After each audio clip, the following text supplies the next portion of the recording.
Pemirsa, Anda kembali di Newsroom bersama saya Diandra Mukni. Presiden RI berpidato di Kongres PP Tidar 4 di Hotel Borobudur, Jakarta hari ini. Dalam kesempatan tersebut, Prabowo Subianto menyampaikan bahwa bangsa Indonesia harus hati-hati karena keramahan kita sering disalahgunakan. Kita lagi makan, tamu datang nggak diundang. Ayo ikut makan. Bener nggak? Semua suku saya alami. Saya pernah besar di Barat. Kalau di Barat, kamu datang nggak diundang, ya sudah kau duduk aja di situ. Saya makan di sini. Budaya lain-lain. Kita ramah, tapi keramahan kita sering disalahgunakan oleh bangsa-bangsa lain. Kebaikan bangsa Indonesia sering dianggap kelemahan. Saudara-saudara, saya tidak mau mengajak kita curiga atau benci sama bangsa asing, tidak mungkin. Kita harus belajar, tapi kita harus sadar bahwa Indonesia yang demikian besar, demikian kaya, sejarah kita selalu diadu domba, dipecah belah, suku sama suku, agama sama agama. Kadang-kadang agama. Kita beralih ke informasi lain, pemirsa. Petugas berupaya menangkap Charlie Chandra karena diduga memalsukan surat tanah seluas 8,7 hektar yang kini telah dibangun kawasan permukiman PIK 2. Pernah dipanggil sebagai tersangka untuk diperiksa sebagai tersangka. Inilah detik-detik saat petugas mendatangi kediaman Charlie Chandra. Charlie Chandra terlibat kasus sengketa tanah di proyek pembangunan Pantai Indah Kapuk atau PIK 2. Charlie sempat ditetapkan sebagai tersangka atas kasus pemalsuan surat tanah seluas 8,7 hektar yang kini telah dibangun kawasan permukiman PIK 2.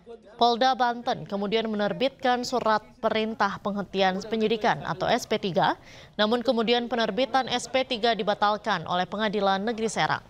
Hal ini menjadikan kasus yang menjeratnya dilanjutkan. Bahwa saya tidak pernah dipanggil sebagai tersangka untuk diperiksa sebagai tersangka. Pemirsa, jelang laga krusial kontra China dan Jepang dalam lanjutan kualifikasi Piala Dunia 2026, beberapa pemain telah tiba di Bali sebelum pemusatan latihan resmi dimulai 26 Mei mendatang.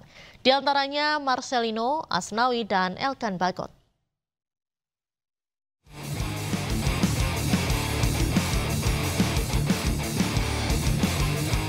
Timnas Indonesia dijadwalkan memulai pemusatan latihan di Bali pada 26 Mei 2025 sebagai persiapan menghadapi dua laga penting dalam lanjutan Grup C kualifikasi Piala Dunia 2026 zona Asia. Timnas Indonesia akan menjamu Cina pada 5 Juni di Stadion Utama Gelora Bung Karno, Jakarta, kemudian bertandang ke Jepang pada 10 Juni 2025. Pemusatan latihan akan berlangsung di Bali United Training Center Gianyar. Ketua Umum PSSI Erick Thohir menjelaskan Bali dipilih sebagai lokasi pemusatan latihan untuk memberikan suasana yang kondusif dan memanfaatkan momen liburan para pemain setelah kompetisi berakhir. Hal ini diharapkan dapat membantu pemain memulihkan kondisi fisik dan mental sebelum menghadapi pertandingan krusial. Beberapa pemain telah tiba di Bali sebelum pemusatan latihan resmi dimulai, antara lain Marcelino Ferdinand. Gelandang muda ini telah berada di Bali dan telah menjalani latihan mandiri. Sementara Asnawi Mangku Alam, bek kanan yang bermain di Thailand ini juga telah tiba di Bali dan bergabung dalam sesi latihan mandiri bersama Marcelino. Kemudian Ronaldo Kuate, pemain yang berkarir di Liga 2 Thailand ini turut hadir di Bali meskipun belum dipastikan masuk dalam skuad final. Kemudian Elkan Bagot, bek tengah ini terlihat berada di Bali bersama keluarganya, memicu spekulasi mengenai kemungkinan kembalinya ia ke skuad Garuda. Terakhir, Ivar Jenner, gelandang yang bermain di FC Utrecht Junior ini dilaporkan sedang dalam perjalanan menuju Indonesia dan diperkirakan akan segera bergabung dengan tim. Sedangkan tim pelatih yang dipimpin Patrick Kluivert bersama asistennya Alex Pastor dan Denny Lanzat telah tiba di Indonesia pada Kamis 15 Mei 2025. Mereka akan memimpin sesi latihan selama pemusatan latihan di Bali. Tim Liputan Anyus melaporkan. Pemirsa, pengiriman siswa-siswa bermasalah ke barak militer menuai pro kontra karena dianggap melanggar HAM. Selain belajar di dalam barak, para siswa yang dikirim ke barak dilatih kedisiplinan dan baris berbaris. Rekan kami, Nadia Valeri, mendapatkan kesempatan berlatih bersama 39 siswa bermasalah di Batalion Armet 1 Kostrat, Purwakarta, Jawa Barat. Mbak Nadia sama Om J ditantangin. Suruh ikut PBB itu sama pelajar-pelajar. Sengaja. Ganti baju. Di sini kebetulan ada ini. Kebetulan koperasi di sini ya. Koperasi. Udah siap. Nantangin. Pengen tahu. Kaki kanan sama kaki kiri jalannya bareng atau dulu-duluan. Baju, celana. Ya. Ikut pendidikan karakter di sini ya. Ya. Biar terbentuk ya kedisiplinan itu biar ya. terbentuk. Siswa baru mau nitip. Ikut latihan. Ikut latihan PBB. Nah, ini pembinanya. Mulai dari sini siapnya. Siap. Gini ya? Iya, nggak boleh senyum. Ya, koreksi. Oke. Koreksi aja. Ini kan siswa baru. Yuk. Nggak boleh senyum ya? Nggak boleh.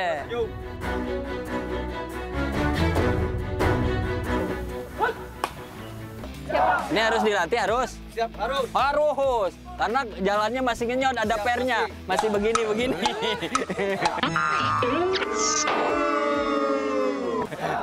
Ya, angkat lagi. Berarti ikut dong dengan ini, siswa. Ayo, ikut, silakan.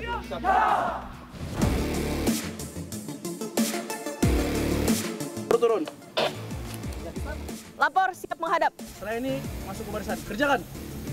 Siap. Kerjakan. Balik kanan. Harus dorong kanan. Maju. Stop. Ah, masuk barisan.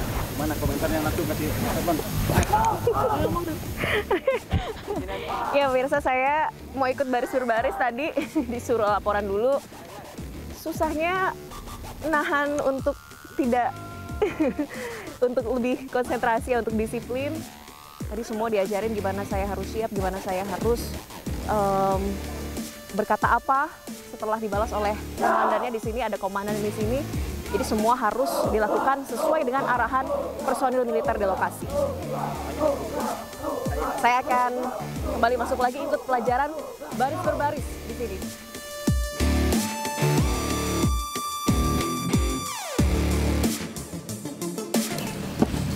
Selamat siang adik-adik, apa kabar? Baik. Gimana pendidikan di sini? Baik. Tetap semangat? Semangat. Tapi jangan lupa apa-apa yang udah diberikan pelatihan selama di sini, supaya kedepannya kalian bisa jadi lebih bertanggung jawab terhadap kehidupan kalian. Udah harus lebih bisa mengatur emosi masing-masing. Tetap semangat. Beralih ke informasi lain, Gubernur Sumatera Utara Bobi Nasution curhat soal Sumatera Utara menjadi juara kasus narkoba di hadapan Wakil Presiden Gibran Rakabuming Raka. Menanggapi curhatan Bobi, Gibran menyarankan agar Bobi mengikuti jejak Gubernur Jawa Barat Deddy Mulyadi dalam membina anak muda bermasalah.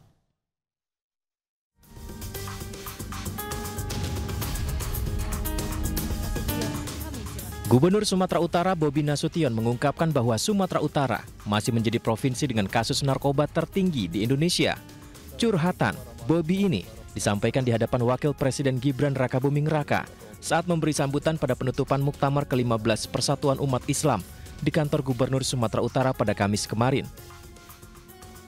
Menanggapi curhatan Bobi ini, Wakil Presiden Gibran Rakabuming Raka menyarankan agar Gubernur Sumatera Utara bisa mengikuti jejak Gubernur Jawa Barat Deddy Mulyadi dalam membina anak-anak muda bermasalah.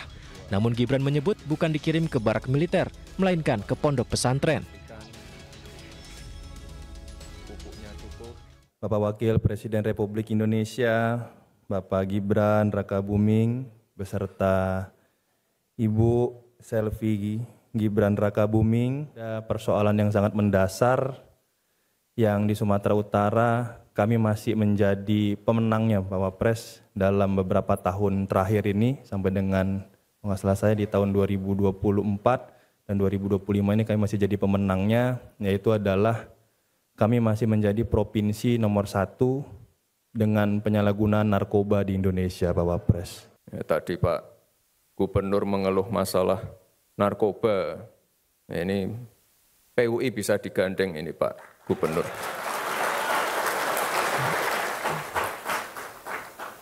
Mungkin ada gubernur Jawa Barat yang mengirim anak-anak bandel ke barak.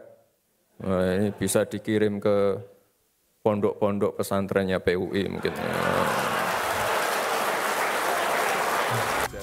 Kita tunggu saja, apakah Gubernur Sumatera Utara benar-benar akan menjalankan saran dari kakak iparnya ini untuk mengikuti jejak Gubernur Jawa Barat dalam membina anak-anak muda bermasalah. Tim Liputan iNews melaporkan.